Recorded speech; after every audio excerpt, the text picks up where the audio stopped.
Chapter 6.1, we're looking at exponential growth and decay functions. So an exponential function has the form y equals a times b to the x, where a cannot be 0, and the base b here is a positive real number other than 1. Now, if a is greater than 0 and b is greater than 1, then y equals ab to the x is an exponential growth function, and b would be our growth factor.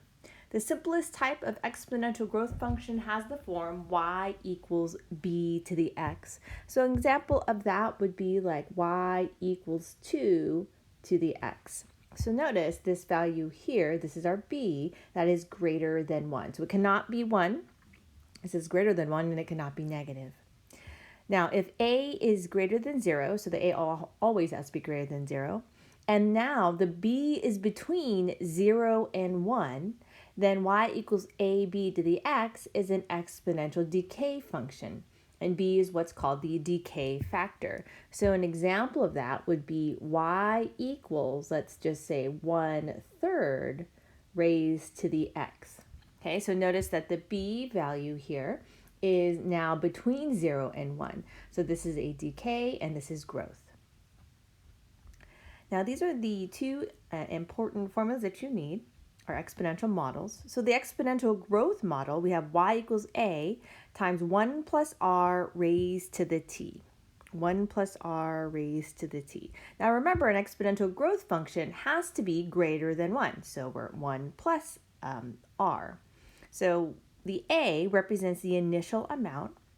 R is the percent increase, and it's really important to remember that we have to write it as a decimal.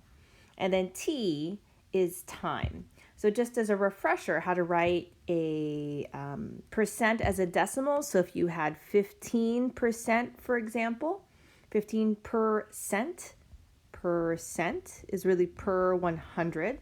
So you can think about it as 15 over 100. And then that would just be 0.15.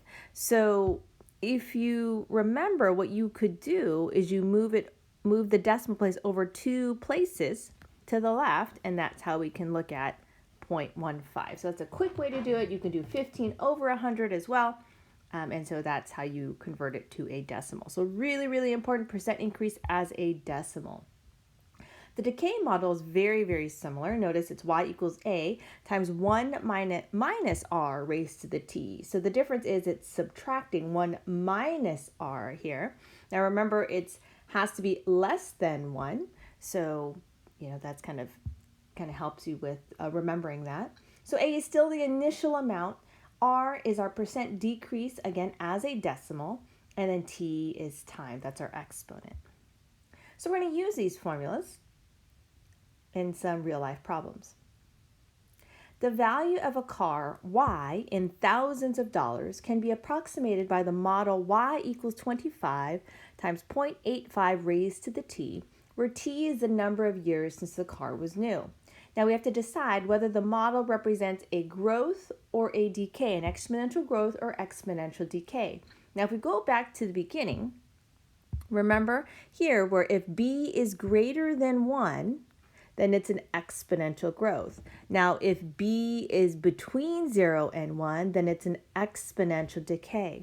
So if we're looking at 0.85, we notice that that is between 0 and 1, so therefore, this is an exponential decay. Exponential decay. So what we're going to use is the formula up here, y equals a times 1 minus r to the t. So y equals a times 1 minus r raised to the t. So what you can see is we have 25, 0.85, and t. So 25 is our initial amount. Then we have 1 minus r here, and we have the 0.85. So what we're going to need to find is the annual percent increase or decrease in the value of the car. So what we're trying to find then is r, right here. And to find that, what we're going to do is we're just going to set 0.85 to 1 minus r equal to each other, and that will help us to solve for r. So I'm going to take this 0.85 equals that same value here, 1 minus r, and then solve for r. So let's subtract 1 from both sides. So this is negative 0.15 equals negative r. And then, so because it's negative, we'll divide by negative 1. So r equals 0.15. Now, this is a decimal. And so now we want to represent it as a percent. So we're going to go back and forth between decimals and percent. And so to change it to percent, you're going to multiply by 100. And so therefore, this is going to be 15% decrease. Again, it's decrease because remember it's 0.85, which is less than 1. So try this example here. In example 2, the value of the car can be modeled by the model y equals 25 times 0.9 raised to the t. Identify the annual percent decrease in the value of the car. All right, if you try this out, you would set equals 0.9 to 1 minus r. 0.9 equals 1 minus r, and then solve for r. So subtract 1 from both sides. We get negative 0.10 equals negative r. Divide by negative 1 to make r be positive. So you get 0.10 times 100, and that will be 10% decrease.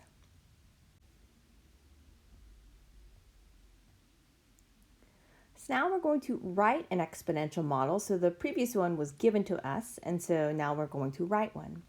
In 2000, the world population was about 6.09 billion.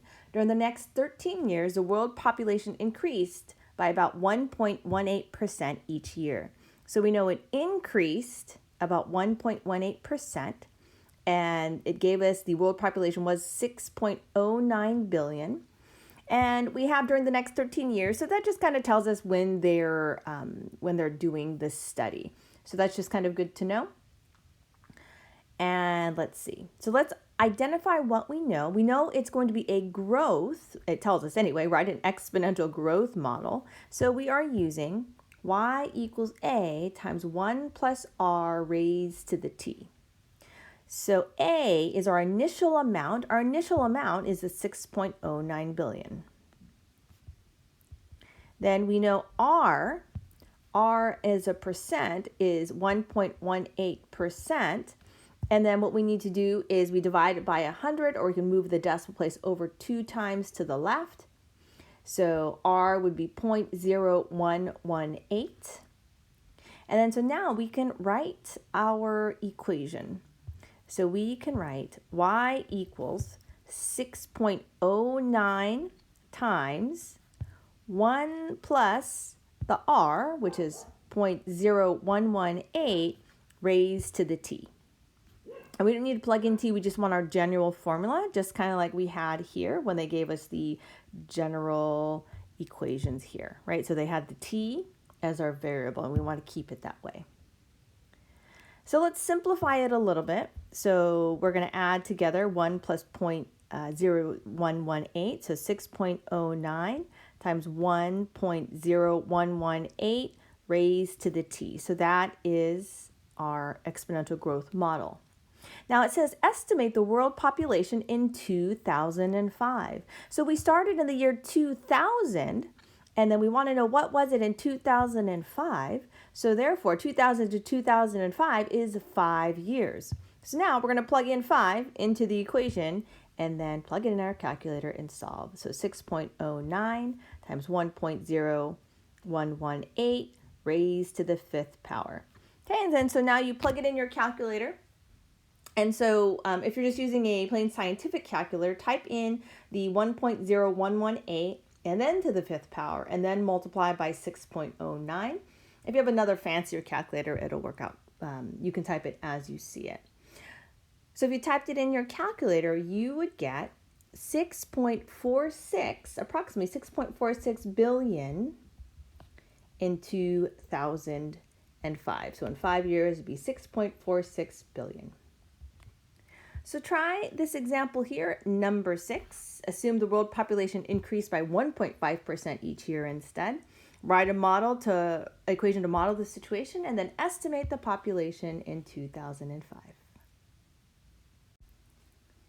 So if you tried this out, you would have y equals 6.09 times 1.015 raised to the t.